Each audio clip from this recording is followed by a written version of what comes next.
तो गाइस, राधे राधे, जय श्री कृष्ण, जय माँ शमशान काली।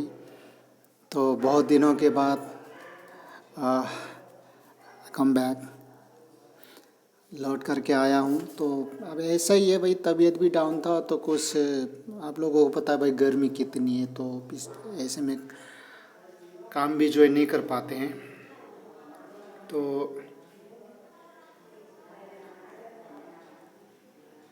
आज का जो प्रोसेस है, आज के इस एपिसोड में मैं बता देना चाहूँगा कि भाई तुम लोग भी सीखो। सर्वसामान्य लोगों के लिए तो नहीं है, लेकिन जो ज़्यादा ही दुखी है ना, जो चारों तरफ मतलब दसों दिशाओं से जो दुखी है, वैसे तो चार दिशा है, चारों दिशाओं से जो दुखी है, तो उन लोगों के लिए मैं कहना चाहूँगा कि भाई जब कहीं से कोई सहारा नहीं मिल रहा है, पुलिस प्रशासन से कोई सहारा नहीं मिल रहा है, तुम्हारे बहन बेटी की इज्जत का तार तार कर दिया, उनके अस्तित्व को मिटा दिया, खून के आंसू रुला दिया, तब जा कर के इसको करना। बाकी छोटी मोटी लड़ाई झगड़ा में मैं परमिशन नहीं दूंगा, क्योंकि तंत्र देखो बहुत खतरनाक प्रयोग है। तो यहाँ पे अब मैं बताने जा रहा हूँ, मंत्र भी मैं बताऊंगा। ह्रीं हुम हुम अमुकम मारय मारय स्वाहा कहना चाहिए। फिर क्या करना चाहिए? कुर्स युक्त अमुकम मारय मारय का उच्चारण करना चाहिए। अमुकम शब्द के स्थान पर देखो उसका नाम लेना है, साध्य व्यक्ति का, यानी जो भी तुम्हारा दुश्मन शत्रु जो भी है उसका नाम लेना चाहिए। ठीक है। ये जो मंत्र स्वांत मंत्र को वैरी विनाशक समझना चाहिए। इस कर्म की संपन्नता हेतु देखो, इसके लिए तुमको मंगलवार के दिन, मंगलवार का दिन हो और अष्टमी तिथि हो, तो तुमको क्या करना है? खदिरा काष्ठ माने खैर वृक्ष की लकड़ी के अंगारों का तुम्हें क्या करना? संग्रहण करना है, मतलब उस अंगारों का तुम्हें इकट्ठा करना है। उसके बाद किसी लोहे के पात्र के ऊपर, लोहे के पात्र माने लोहे का बर्तन, उसके ऊपर अपने शत्रु की एक आकृति तैयार करना है। लोहे का पात्र मतलब वो कोई बड़ा सा बर्तन लेके नहीं आना, परात फरात लेकर के नहीं आना। एक पत्ता मिल जाता, वो जो सफ़ेदी खुरसने का आता ना, 10 रुपये का एक पत्ता मिल जाता, बहुत काफ़ी प्लेन होता है, तो लेके आना। मैं तो जब यूज़ करना होता है तो मैं लेके आता हूँ। तो जहाँ पाइप है, लोहे की सामान वगैरह है ना, तो वहाँ पे तुम्हें मिल जाएगा। तो लोहे की एक पत्ती लेकर के आना है, 10 रुपये का आ जाएगा, 10 या 20 रुपये का आ जाएगा। ला करके क्या करना है? तुमको एक आकृति बनानी है उसकी।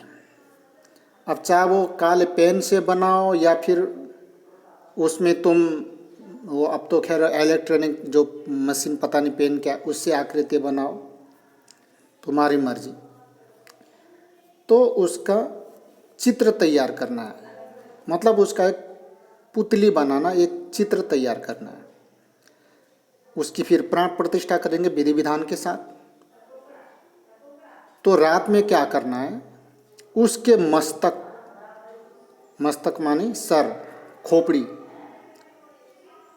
आँख, माथे, हृदय, हाथ, नाभि स्थल, गुह्य प्रदेश यानी कि पीछे का भाग, कमर, पीठ तथा दोनों पाँवों में क्रमशः मंत्र वर्ण का अंकन करें। वहाँ मंत्र को लिखना है, मंत्र को लिखना भी है। फिर उस पुतले की स्थापना करनी है। तो आज जो प्रयोग बताने जा रहा हूँ ना, ये तुमको गूगल में, यूट्यूब में कहीं भी नहीं मिलेगा, कोई माया का लाल नहीं बताएगा। इसको पुतली क्रिया कहते हैं, पुतली तंत्र। वैसे तो बहुत सारे सैकड़ों हजारों प्रयोग है। ये सदगुरु के माध्यम से बताया हुआ, जो मुझे आमने सामने फेस टू फेस मुझे जो दिया था, बताया था उन्होंने इसकी दीक्षा, तो मैं आज तुम लोगों को बता रहा हूँ। अब तुमको क्या करना है, उक्त पुतली का प्राण प्रतिष्ठा करना है। देखो, बिना प्राण प्रतिष्ठा करे काम नहीं चलता है, ठीक है। ये बात तुमको कोई नहीं बताएगा। प्रतिष्ठापन करने के बाद, यानी कि प्राण प्रतिष्ठा करने के बाद तुमको क्या करना है, यानी कि जो साधक होता है, जो करता है, तो संहार मुद्रा की अवस्था में, अगर संहार मुद्रा कैसा आता है तुमको पता नहीं है, तो स्थानीय कोई गुरु, कोई अघोरी या फिर कोई नाथ पंथ के, उससे पूछ लेना। अब ये भी नहीं मिलता तो भैया मेरे से पूछ लेना, या फिर गूगल में सर्च कर लेना। आजकल तो गूगल भी गुरु बन बैठा है। तो कहने का मतलब, करने वाला जो साधक है उसको संहार मुद्रा की अवस्था में जयप्रदा देवी का तुम्हें ध्यान करना है। जयप्रदा का मतलब वो जयप्रदा नहीं जो हीरोइन है, कहीं तुम उस हीरोइन का ध्यान करने लग जाओ। जयप्रदा नाम की जो देवी है, जो जय प्रदान करती है, उस देवी का ध्यान करना चाहिए। अगर तुम लोगों के पास फोटो नहीं है तो कोई बात नहीं, मेरे से मंगवा सकते हो, नहीं तो फिर दीपक को ही जय माता इमेजिन करके प्रोसेस को आगे बढ़ा सकते हो, राइट। तो संहार मुद्रा का वर्णन देखो, हमारे प्राचीन तंत्र शास्त्र में, अघोर शास्त्र में इस प्रकार से किया गया है कि जिसका, देखो जो भी बताया गया है उस जिसका हमें अवलंबन करना चाहिए। खैर, फिर भी मैं बता देता हूँ कि संहार मुद्रा क्या होता है, कैसे करना होता है, शब्द की भाषा में समझा दूँ कि देखो, शास्त्र में प्रमाण भी है कि अधो मुखे वाम हस्ते उदर्भम स्यात् दशहस्तकम सिप्तांग गौरलंगु लिभिः संग्रथ्य परिवर्तयत् यसा संहार मुद्रा स्यात् विसर्जन विधो स्मृता। इसका मतलब क्या, अर्थात बाएं हाथ को नीचे की ओर रखकर ऊपर उठे हुए दाएं हाथ के ऊपर उसे रख छोड़ना है। ओके, फिर तदंतर क्या करना है, दोनों हाथों की उंगलियों को एक साथ ग्रथित कर दे, एक साथ तुमको ग्रथित कर देना है। तो भाई इस प्रकार समायोजित हाथों को घुमाकर बिल्कुल पलट देना होता है। विसर्जन के लिए पूजनोपरांत, यानी कि पूजन के बाद इसे प्रयुक्त किया जाता है, तो इसी को संहार मुद्रा का नाम दिया गया है हमारे तंत्र शास्त्र में, प्राचीन अघोर शास्त्र में, हमारे गुरु परंपरा में, ठीक है। खैर, अब देवी स्वरूप का ध्यान इस प्रकार से करना है तुम लोगों को। कैसे करना है कि विशाल आकृति, उनकी आकृति कैसे विशाल है, बहुत ही विशाल, पर्वत के समान, कृष्ण वर्ण, यानी कि काला वर्ण, यानी कि वो काली है, ऊंचे उठे हुए उरोजो वाली, विस्तृत आकार मस्तक वाली, मस्तक में बहुत विशाल है, दिगंबरा यानी कि नग्न अवस्था में, तथा हाथों में 2 नरमुंडों का श्रवण करती हुई श्री देवी का शत्रुनाश के लिए धारण करना चाहिए, यानी कि उसका ध्यान करना चाहिए। फिर क्या बोलना चाहिए कि हे शांकरी, उपयुक्त रीति से देवी का ध्यान करना चाहिए, जो अभी मैंने बताया तुमको। इस हिसाब से ध्यान करने के बाद गेरू चूर्ण, गेरू तुम लोग जानते ही हो, जो बर्तनों को भी रंगाते हैं, वो मिल जाएगा तुमको पंसारी की दुकान में, गेरू का चूर्ण। अब बहुत से लोग मेरे से पूछेंगे सर ये गेरू क्या होता है। अब जो पढ़े लिखे वो लोग तो जानते नहीं है, लेकिन अब कुछ पढ़े लोग ऐसे भी कि जो प्राचीन तंत्र मंत्रों या कुछ प्राचीन चीज़ों का वो इन्फॉर्मेशन रखते हैं। खैर, नहीं भी पता है तो कोई बात नहीं, वो वहाँ वो पंसारी की दुकान में जाना, उनसे कह देना भैया हमें गेरू दे दे, वो अपने आप दे देगा।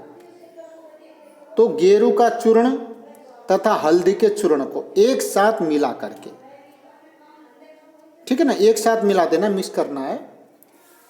बाएं हाथ से तुम्हारा जो बाएं हाथ है, जो उल्टा हाथ, left hand and no right, left hand.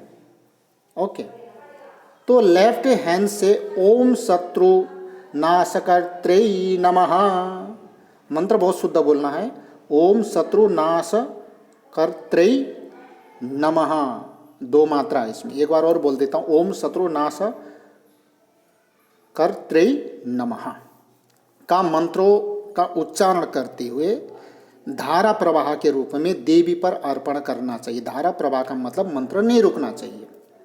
जैसे हम जल की धारा जल चढ़ाते तो धारावत रहता है ना, तेल की धारा चढ़ाते तेल धारावत, कहते ना कि जल की धारावत।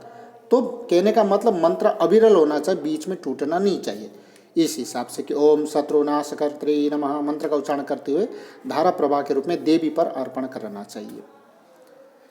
इसके पश्चात क्या करना है? अमुकम शोणितम पीब पीब मांसम खादय हिम ह्रीम नमः। अलग अलग मंत्र है। आई मुझे लगता है कि इसकी प्रोसेस तो तुम लोगों को मेरे यहाँ करके अलग से इसकी दीक्षा शिक्षा लेकर के जानी चाहिए। Anyway, coming to the topic, तो धारा प्रवाह के रूप में इस प्रकार से हमने किया। अब उसके बाद ठीक है, अमुकम शोणितम पीब पीब मांसम खादय ह्रीम नमः मंत्र का प्रयोग करना चाहिए। अब ये मंत्र में पता चल रहा है कि अमुकम की जगह उसका नाम लेना है। शोणितम पीब पी का मतलब क्या है कि उसका खून पियो। मांसम खादय खादय ह्रीम नमः, कि उसका मांस खाओ, ये देवी मैं आपको प्रणाम करता हूँ माँ शक्ति। ह्रीम माने कौन? वो दुर्गा, यानी कि वो जया देवी, जया प्रदा। तो उक्त मंत्र से मध्याह्न की बेला मतलब यहाँ दिन के दोपहर के 12 बजे की बात नहीं है। हमारे शास्त्र की भाषा में, तंत्र शास्त्र की भाषा में मध्याह्न रात्रि का मतलब रात्रि के मध्य भाग में कहा जाता है।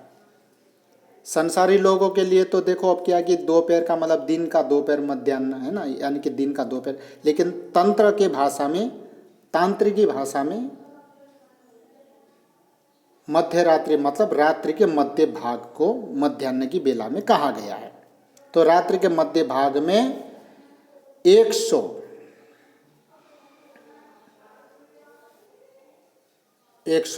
उक्त मंत्र से 108 बार पूजन करने के पश्चात, 108 बार पूजन करना है तुमको। पूजन करने के पश्चात ठीक है, 108 बार पूजन करके फिर क्या करना है? जाप करना है। तो यहाँ अमुक शब्द के स्थान पर शत्रु का नाम लेकर के जाप करने का शास्त्रों ने, हमारे तंत्र शास्त्र ने, हमारे गुरु परंपरा में इसका विधि विधान है। ये तो भाई आप सभी जानते हो। तो इस प्रकार की ये जो प्रयोगात्मक क्रिया के फलस्वरूप क्या होता है मेरे दर्शकों, मेरे श्रोताओं, कि 11वें दिन यानी कि 11 दिन के भीतर शत्रु रोगग्रस्त हो उठता है। अगर तुमने इसको विधि विधान से किया ना तो 11 दिन के भीतर तुमको चमत्कार देखने को मिलेगा। 21 दिन भी नहीं लगता है। फलस्वरूप 11वें दिन शत्रु रोगग्रस्त हो उठता है तथा 21वें दिन एक दंड यानी कि समय का एक विभाग में शत्रु कहाँ जाता है? यमालय को सिधार जाता है, यानी कि परलोक सिधार जाता है। मतलब वो उसका डेथ हो जाता है, यानी कि मर जाता है, प्राण पखेरु उड़ जाता है। इसमें किसी भी प्रकार का संशय नहीं है। ये मैं नहीं, ये हमारा प्राचीन दुर्लभ तंत्र शास्त्र कह रहा है कि न संशय न संशय न संशय। ये वो विद्या है, स्वयं साक्षात भगवान शंकर ने माता पार्वती को इसके बारे में वर्णन किया था, जो कि मुझे स्वयं मेरे गुरुदेव अघोरानंद जी ने मुझे प्रदान किया था। कि जब मैं उस समय शायद 16-17 साल का था, मैं नेपाल की बात है, तो वहाँ मुझे प्रदान किया था मेरे गुरुदेव ने। ये वहाँ की बातें सिलीगुड़ी, आसाम में पड़ता है सिलीगुड़ी, उसके आसपास ही वहाँ तुम्हारे फिर वही है कामाख्या देवी। तो इसमें कोई संशय नहीं है।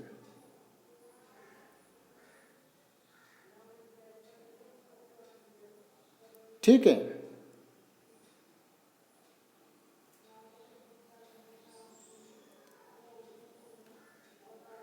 तो आज के लिए मैं अपने वाणी को यहीं पे विराम देना चाहूँगा। सारा विधि विधान प्रोसेस मैंने बता दिया। फिर भी अगर कोई बात समझ में नहीं आई हो तो मेरे दर्शक वृंद, श्रोता वृंद, मेरे सब्सक्राइबर और सर्वसामान्य लोग जो जितने भी मुझे चाहने वाले, सुनने वाले, देखने वाले, कमेंट बॉक्स में कमेंट कर सकते हैं। पॉजिटिव कमेंट्स करें, नेगेटिव कमेंट्स नहीं करें, वरना उसका फल भी तुम लोगों को भुगतना पड़ेगा। ओके, तो कोई भी सवाल जवाब है तो पूछ सकते हैं। व्हाट्सअप नंबर मेरा 9772894990 है। जो लोग दीक्षा लेना चाहे, दीक्षित होकर के इन चीज़ों को सीखना चाहे, उनका भी स्वागत है। और वैसे भी वर्तमान में देश विदेश तक लोग कोर्स कर रहे, तंत्र मंत्र के बारे में पढ़ाई कर रहे घर बैठे ऑनलाइन, तो आप लोग भी सीख सकते हैं। तंत्र के किसी भी विषय पर आप प्रश्न कर सकते हैं, है ना। तो कोई सा भी आप किसी भी विद्या के अगर जो भी आपकी इच्छा, आप अध्ययन कर सकते हैं। तंत्र के लाइन में, ज्योतिष के लाइन में, आयुर्वेद के लाइन में, धर्म कर्म के मामले में, किसी भी मामले में जो भी विद्या अध्ययन करना चाहे, सभी का स्वागत है। तो आज के लिए अपनी वाणी को यहीं पे विराम देना चाहूँगा। राधे राधे, जय श्री कृष्ण, जय माँ शमशान काली।